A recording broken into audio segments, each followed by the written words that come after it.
The third key is, let's talk about generating a 6-figure brand. Okay. 6 figures means that you understand how to sell one thing to one person through one channel. Okay. And you are consistent with this. You are not distracted.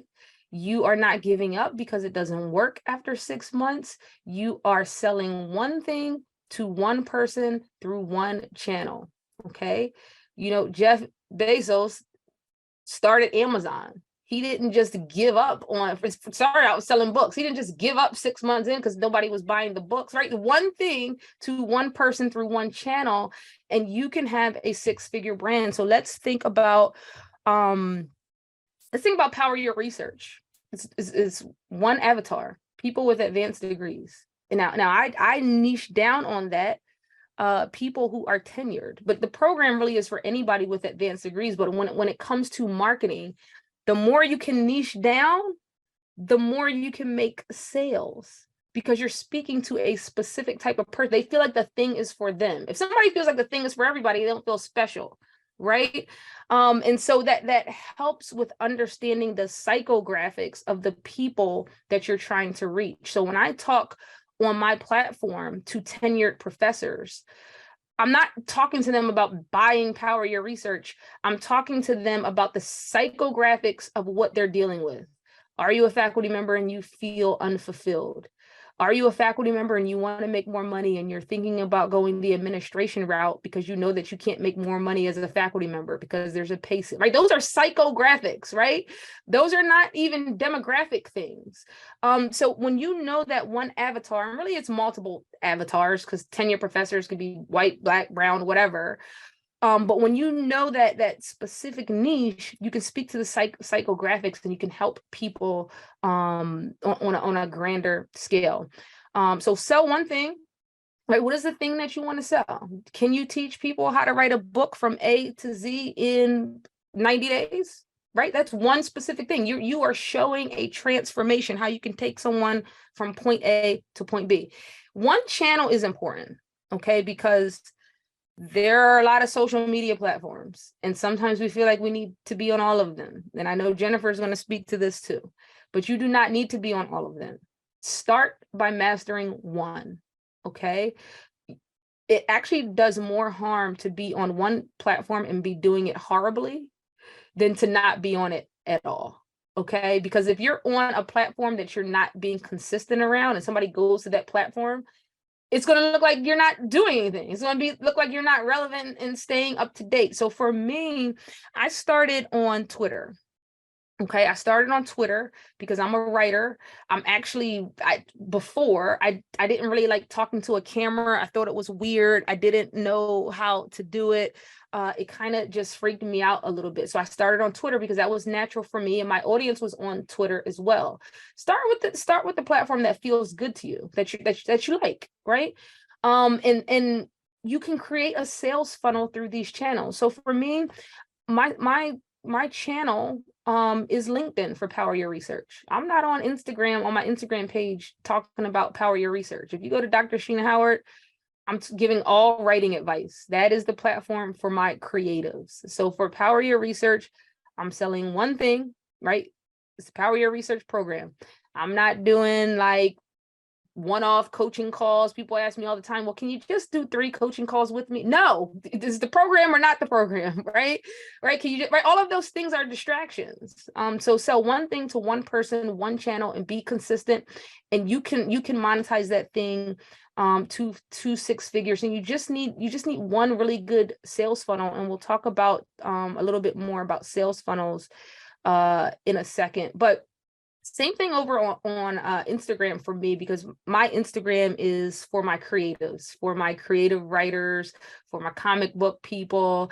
I'm giving them free advice all year long around writing.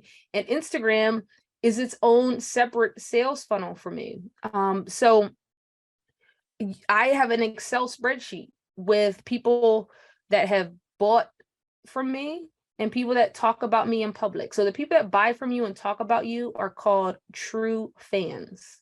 And this is what you want. You want true fans. If you have 1,000 true fans and each of them spend $100 on you in one single year, you have a 6-figure brand. And when you break it down like that, it sounds completely doable. So I can keep track of these people. So I have a Udemy course on how to write comic books. Okay, so people in there that buy from me, they leave a review. They're talking about me in public. Those are true fans. I can then log them on my own personal Excel spreadsheet and log them as true fans and engage with them one-on-one. Hey, what do you need help with? I see that you took my Udemy course. How can I help you reach your goals? And the beautiful thing, if you don't know what Udemy is, it is it's a place where you can upload your digital courses. A lot of people don't like Udemy because they take all your money. They take all your money, right?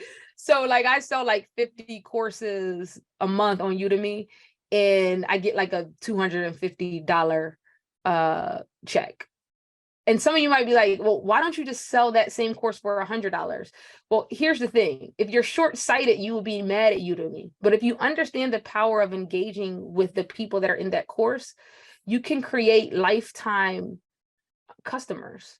There's a number of people in that Udemy course that actually run organizations. And because I'm personable with them, because I talk to them, because I reach out to them, because I say, hey, what are your goals? They've actually hired me this year to write comic books for their organization. So a customer that I might have made $5 on from a Udemy course now turned into a $10,000 customer simply because I showed them that I was human and that I actually wanted to help them. And if this sounds like a lot of work, it is a lot of work, right? But that is what social media is for. It's called social because you're supposed to be social. And you know, if you want to reach the level that you say you want to reach, you have to actually engage with the people that care about the things that you care about. Because once you reach a certain level, then you're just sucked up into a kind of a larger world where you don't have to do as all of this work, right? It becomes a bigger and bigger snowball effect where you're actually creating a community of people because you're engaging with people. So sell one thing to one person through one channel and do it consistently. And consistently means for years, right? So it doesn't mean for 6 months. You have to do it over the long term. You can't abandon ship. The other thing I'll say about that before I go on to this next slide about media coverage is I don't know how many of you follow Seth Godin. He has a really amazing podcast, but Seth is an amazing marketer. He's an amazing brand. He has an amazing blog. And one of the things that he talks about is you want people to ask for you by name. When people ask for you by name, that is when you can start like 10xing your income. So I don't want people to say, hey, we need this book written, find a writer. I want people to say, hey, we need this book written, call Sheena, right? Call Jill, call Jane, because my brand and my specific thing that I do is so unique, so niche, that there are only a handful of people that can do the thing that the client wants. And so you know, it's very crowded when you're competing with the 90%.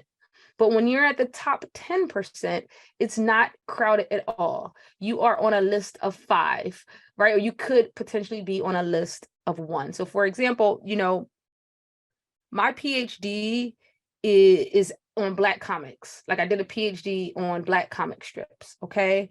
I write comic books and, you know, I write comic books with characters that challenge the status quo, who are from, you know, minority groups. So I have a comic book where a superhero has Down syndrome, right? Black female characters.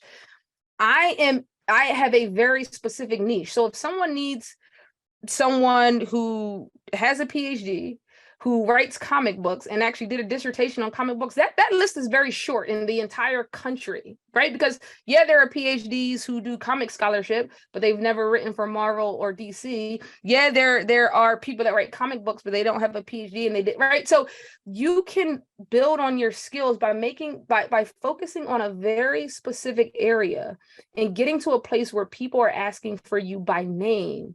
instead of, hey, any writer will do, or hey, any PhD will do for this job. And that's actually how you can charge more money, because they want you and they're willing to pay for the very specific quality that you bring to a project.